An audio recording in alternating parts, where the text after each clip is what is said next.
अस्सलाम वालेकुम friends, welcome back to top smarties drama serial Kafeel. आज तो ड्रामा सीरियल कफील में बहुत ही खुशी का दिन है क्योंकि जवेरिया का रिश्ता तय हो गया। ज़ेबा भी बेहद खुश है। भला एक माँ के लिए इससे ज़्यादा खुशी की बात क्या हो सकती है कि उसकी बेटी का रिश्ता इतनी अच्छी जगह पर तय पा जाए। तभी तो पुप्पो को भी कॉल कर दिया और कह दिया कि जवेरिया का रिश्ता तय हो गया। मैंने सोचा आपको बता दूं, अभी ही लड़के वालों ने हाँ की है और आपको बता रही हूँ। पुप्पो तो बहुत खुश हो जाती है और जवेरिया के लिए इतनी दुआएं भेजती है। साथ ही साथ उस्मान के पास चली जाती है, अपने भाई के पास, और बताती है कि जवेरिया का रिश्ता तय हो गया और वो लोग शादी के लिए जल्दी कर रहे हैं। तो बहुत जल्द मैं जवेरिया की शादी भी करने वाली हूँ। जिस पर भाई ने कहा कि जमशेद जैसा भी है तो जवेरिया का बाप और उसको शादी में शरीक होना चाहिए। तुम जाओ और जमशेद से कहो कि वो शादी में शरीक हो। बाप के साए से महरूम तो नहीं कर सकते ना हम उसकी बेटी को।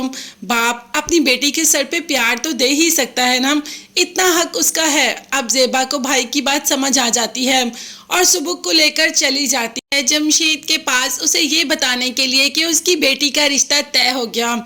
जाते ही पहले तो घर की हालत देखकर परेशान हो जाती है। इस घर को उसने ऐसा तो नहीं छोड़ा था। खैर, जब घर में घर वाले ही ना हो तो घर इससे भी ज्यादा बदतर बन जाते हैं। मगर जमशेद तो वैसे का वैसा है, उसमें तो 1 इंच 1 रत्ती बराबर भी फर्क नहीं पड़ा। जब जवेरिया के रिश्ते की बात ज़ेबा ने बताई और ये कहा कि तुम बाप हो, तुम्हें आकर उसके सर पर प्यार देना चाहिए, तो जमशेद ने कह दिया कि तुम्हें क्या लगता है कि मैं आऊँगा और तुम लोगों के खर्चे उठाऊँगा? तुम इसीलिए मेरे पास आई ना कि तुम अपनी बेटी की शादी के लिए मुझसे पैसे मांगने आई हो, मुझसे पैसे चाहती हो। तुम्हें लगता है कि मैं बेटी की शादी पे खर्च करूंगा? तो ये तुम्हारी भूल है। जिस अकड़ से तुम इस घर से गई थी ना, उसी अकड़ से अपनी बेटी की शादी मेरे बगैर कर लो। मुझे कोई शौक नहीं है उस शादी में आने का, उसमें शरीक होने का। वैसे ज़ेबा ये सब जानती थी कि जमशेद कुछ ऐसी ही बात करेगा और जमशेद ने वैसा ही किया। वो तो अपने भाई के कहने पर जमशेद को मनाने के लिए आ गई, नहीं तो दिल उसका बिल्कुल भी नहीं था कि जमशेद उस शादी में शरीक हो। और रही पैसों की बात, तो पहले कौन सा जमशेद ने यहाँ पे कारून के खजाने लुटा दिए जो अब वो ज़ेबा को पैसे देगा। आज तक उसने ज़ेबा और बच्चों से पैसे लिए ही हैं, दिए तो उसने आज तक नहीं।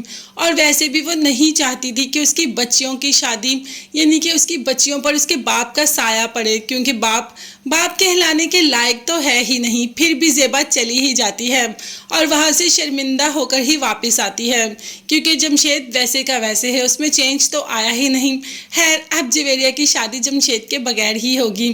खैर, हम तो जवेरिया को दुल्हन बना देखने के लिए बेताब हैं। अगर आप भी हैं तो कमेंट्स में ज़रूर बताइएगा। चैनल को लाजमी सब्सक्राइब कीजिएगा और बेल आइकन भी प्रेस करें ताकि हर वीडियो आप तक बआसानी पहुंच सके। नेक्स्ट वीडियोस तक के लिए अल्लाह हाफिज़, bye bye and take care.